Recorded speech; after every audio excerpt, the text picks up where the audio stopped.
రారా తమ్ముడు. కొంచెం మంచినీళ్ళు ఇవ్వే. చాటపరు బస్సు మళ్ళీ తప్పిపోతుంది. చాటపరు దేనికిరా?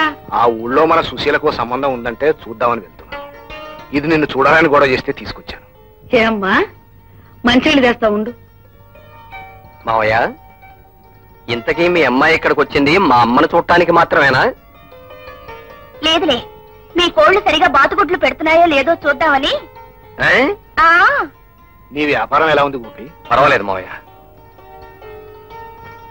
ఎలాగో అలా చాటపరు సంబంధం సుశీలు కుదిరేలా చూడరా తమ్ముడు. మన శక్తికి మించకుండా ఉండాలి కదా.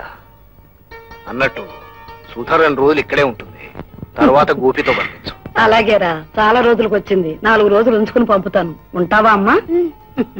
వస్తానక్క. వస్తానరా గోపి.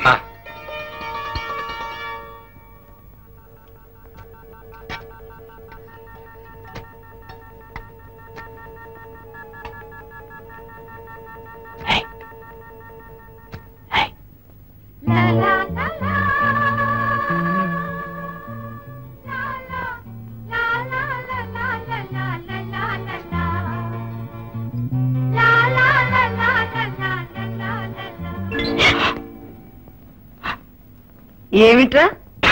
దగ్గొస్తానమ్మా. అయితే నన్నేం చేయమంటావు?